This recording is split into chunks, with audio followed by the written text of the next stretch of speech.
Every generation of football fans believes they have witnessed the greatest player of all time.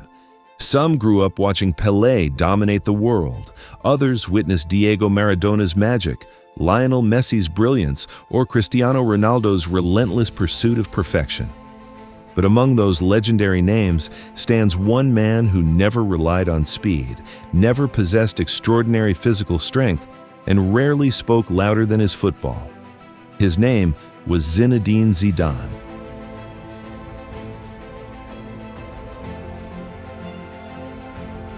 He wasn't just a footballer, he was an artist. Every touch seemed effortless, every turn looked impossible, every pass carried purpose. While others chased the ball, Zidane controlled the entire rhythm of the game. He could slow football down with a single touch, then change everything with one unforgettable moment. He inspired millions of children to fall in love with the sport, not because he scored the most goals, but because he made football beautiful. Yet, behind the elegance was a story built on sacrifice, pressure, heartbreak, and redemption. Zinedine Zidane was born on June 23, 1972 in Marseille, France. His parents had moved from Algeria in search of a better future, raising their family with discipline, humility, and hard work, despite living in difficult conditions. They lived in La Castellane, an area known for poverty and crime. For many children growing up there, opportunities were limited, but Zidane found something that gave him hope: football. Every afternoon he could be found playing for hours on the concrete courts outside his apartment. Even as a child, he possessed remarkable balance, vision, and composure. He wasn't physically dominant, he simply understood the game differently. While everyone else rushed, Zidane stayed calm. His first touch gave him time where nobody else seemed to have any.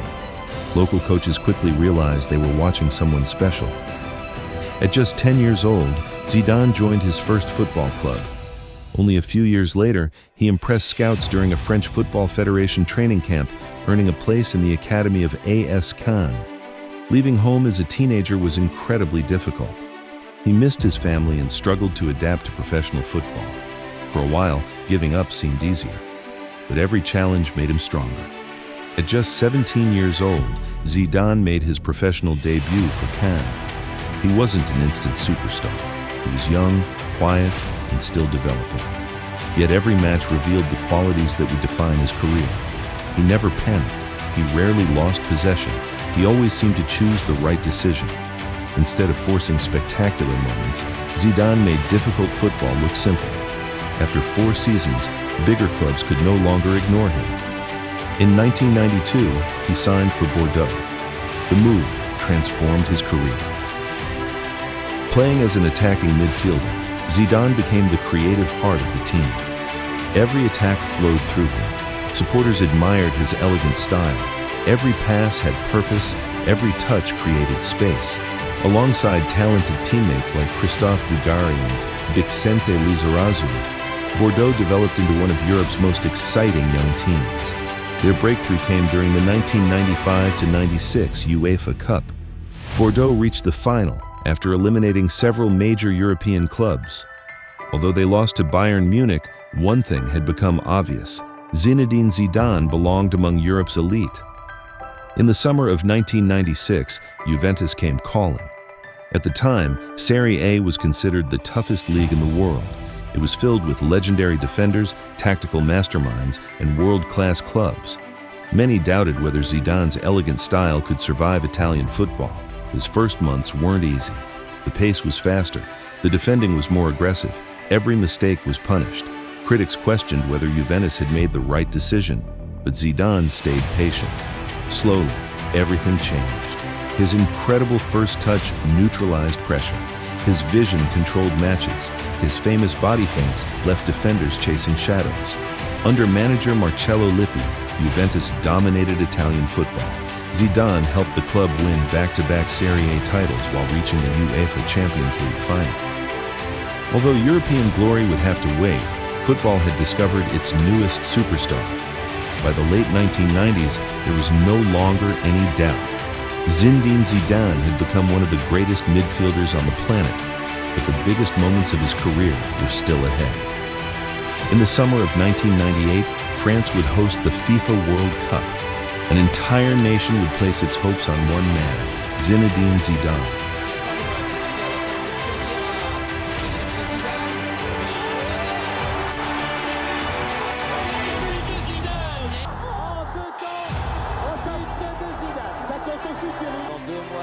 Et bonne frappe. Oh, le poteau, c'est pas Zidane. Voilà, indéniable. Mais il a flotté aussi parce qu'il était frappé très. By 1998, Zinedine Zidane had already established himself as one of Europe's finest midfielders. He had conquered Italy. He had reached the Champions League final, and in December of that year, he would win the Ballon d'Or. But before individual awards came the greatest stage in football, the FIFA World Cup. For the first time in history, France would host the tournament. The country had assembled its strongest generation of players, and millions believed this was their best chance to become world champions. Every expectation rested on one man, Zinedine Zidane. France opened the tournament with confidence, controlling matches through discipline and teamwork. Zidane dictated the tempo from midfield, making football look effortless. Then, disaster struck. In the final group stage match against Saudi Arabia, Zidane lost his composure. After an off-the-ball incident, he was shown a straight red card. France's biggest star would miss the next two matches. The entire nation questioned whether he had thrown away their dream. Unable to help his teammates, Zidane watched helplessly from the stands. Fortunately, France survived. When he returned for the knockout stage, the pressure had only grown. France defeated Italy in a dramatic penalty shootout before overcoming Croatia to reach the biggest match in the country's history. Waiting in the final was Brazil, the defending world champions, a team filled with legends, Ronaldo, Rivaldo, Roberto Carlos, Cafu. Many believed Brazil's experience would prove too much. Instead, football witnessed one of the greatest individual performances ever seen in a World Cup final. Just before halftime, France won a corner. Zidane timed his run perfectly and powered a header into the bottom corner, 1-0. The stadium erupted. Only minutes later, another corner. Once again, Zidane escaped his marker. Once again, he found the net. 2 goals, 2 headers, on the biggest stage in world football. When Emmanuel Petit scored a 3rd goal late in the match, history had been made. France were world champions for the very first time. Across the country, millions poured into the streets to celebrate. The image of Zidane lifting the World Cup became one of football's most iconic photographs. Within months, he received football's highest individual honor, the 1998 Ballon d'Or, officially recognized as the best player in the world. But Zidane wasn't finished. 2 years later, France arrived at UEFA Euro 2000, carrying enormous expectations. World champions often struggled to defend their reputation. France did the opposite. Throughout the tournament, Zidane dominated every important match. Against Spain, he scored a magnificent free kick. Against Portugal, he calmly converted the golden goal penalty that sent France into another major final. Once again, when his country needed him most, Zidane delivered. The final against Italy became one of the most dramatic in European championship history. Italy led almost the entire match. As the final seconds ticked away, France's dream seemed over. Then, Sylvain Wiltord scored a dramatic equalizer. Extra time followed. Only minutes later, David Trezeguet unleashed one of the most famous golden goals in football history. France were European champions, World Cup winners, European champions, and at the heart of both triumphs stood the same man, Zinedine Zidane. By the age of 28, he had already achieved what most footballers could only dream of. Yet the biggest club move in football history was still waiting. In the summer of 2001, Real Madrid shattered the world transfer record to bring Zidane to Spain. The expectations were enormous. He was no longer simply one of the world's best players. He had become football's most expensive footballer. Now, he had to prove he was worth every penny.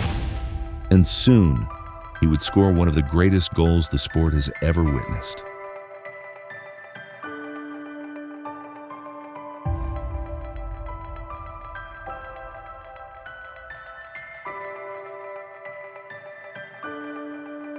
It was a statement.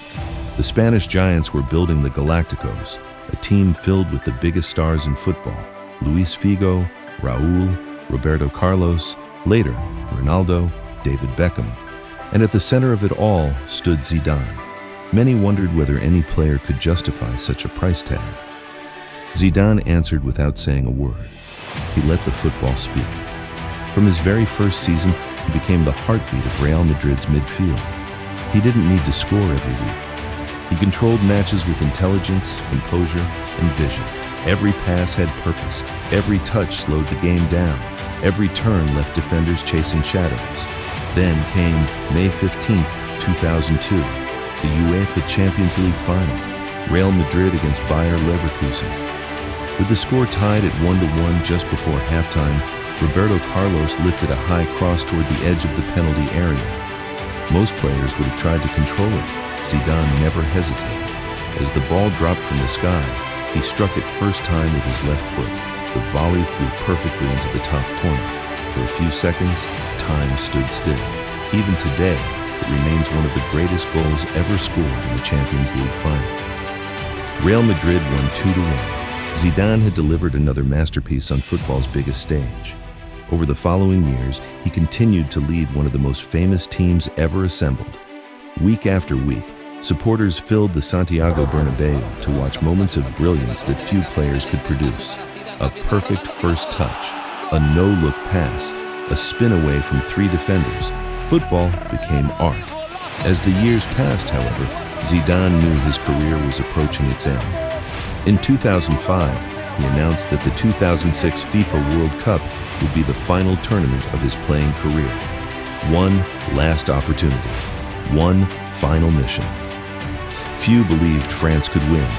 Their golden generation was growing older, and many experts expected younger teams to dominate. The tournament began poorly. France struggled in the group stage and barely reached the knockout rounds. Many believed Zidane's legendary career was about to end quietly. Instead, he produced one final masterpiece. Against Spain, he controlled the match from start to finish before sealing a 3-1 victory with a brilliant goal. In the quarterfinals came Brazil, the defending world champions: Ronaldinho, Kaká, Ronaldo, Adriano, Robinho. Many expected Brazil to cruise into the semifinals. Instead, they were completely outplayed. At 34 years old, Zidane delivered one of the finest performances of his entire career. Every attack flowed through him. Every touch embarrassed Brazilian defenders. Then came the decisive moment. His perfectly delivered free kick found Thierry Henry, who scored the only goal of the match. France were through.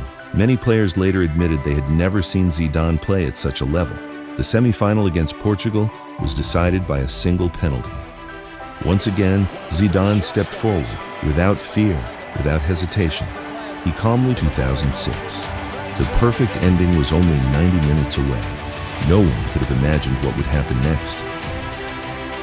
On July 9, 2006, more than 69,000 fans filled Berlin's Olympic Stadium. Hundreds of millions watched around the world.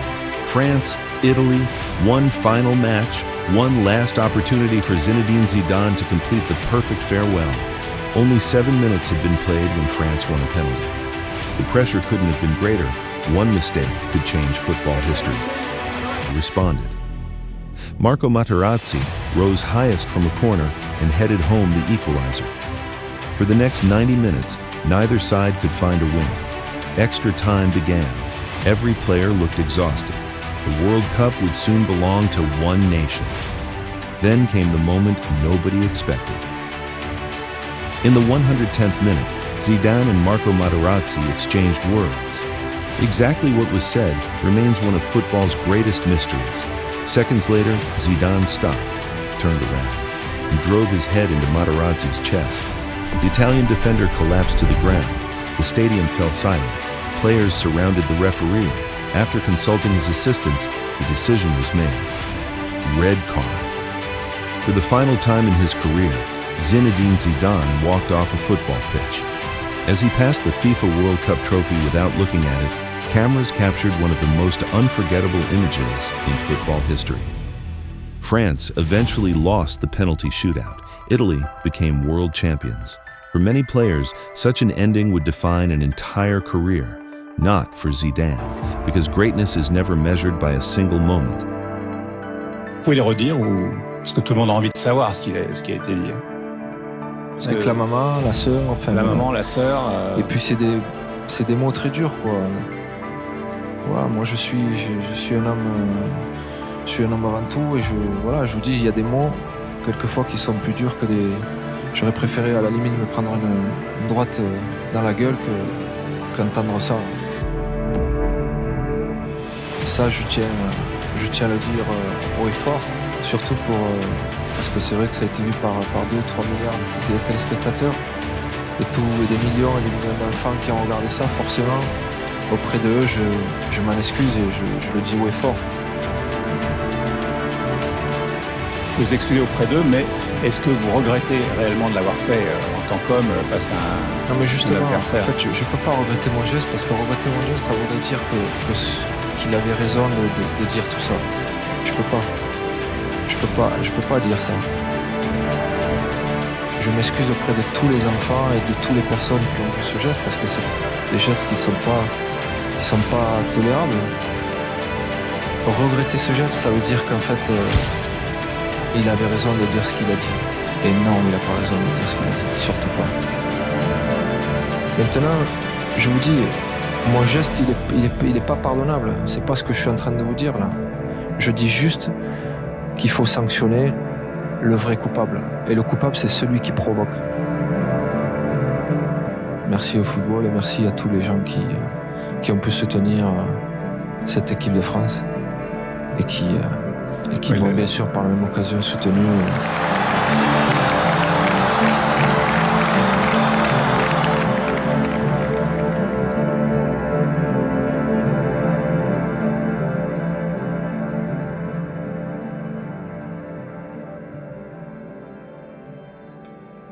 After retiring in 2006, Zidane remained close to Real Madrid, working behind the scenes while quietly preparing for a new challenge. Unlike many former superstars, he didn't rush into management.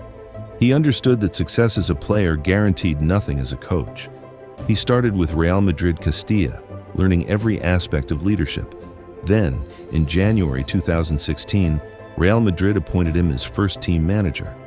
Many questioned the decision. He had little managerial experience. Some believed he had been promoted too soon. Zidane ignored the criticism. Just as he had throughout his playing career, he let results do the talking. Only a few months later, he guided Real Madrid to the UEFA Champions League title. It was an incredible beginning. But history had something even greater waiting. The following season, Real Madrid won La Liga before defending the Champions League, something no club had achieved in the competition's modern era.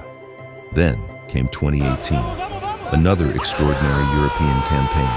Paris Saint-Germain, Juventus, Bayern Munich, Liverpool. One by one, Europe's giants fell. Real Madrid lifted the Champions League trophy for the third consecutive season, 3 in a row, an achievement no manager had ever accomplished in the Champions League era. Without dramatic celebrations, without demanding attention, he simply won. Shortly afterwards, Zidane shocked the football world again by resigning. When Real Madrid struggled without him, the club called once more. He returned and delivered another La Liga title, proving his earlier success had been no coincidence. By now, there was no longer any debate. Zinedine Zidane wasn't just one of football's greatest players, he had become one of its greatest managers. Today, every time a major club searches for a new coach, one name immediately appears: Zinedine Zidane. Whether he returns to club football, manages the French national team, or chooses an entirely different path, the football world knows one thing. Whenever Zidane comes back, everyone watches. His legacy reaches far beyond trophies. Young midfielders still study his first touch. Coaches analyze his leadership. Fans continue to replay his greatest moments. The headers in Paris, the volley in Glasgow, the masterclass against Brazil, the 3 consecutive Champions League titles. Yes, football will always remember the headbutt in Berlin, but one mistake can never erase a lifetime of brilliance. because Zidane didn't change football through speed. He didn't dominate through power. He didn't become a legend by scoring the most goals. He became immortal because he made football look beautiful. Some players win matches, some win trophies. Only a select few change the way the game is remembered. Zinedine Zidane did exactly that. A World Cup winner, a European champion, a Ballon d'Or winner, a Champions League icon, a history-making manager, and forever, one of the greatest football legends the world has ever seen.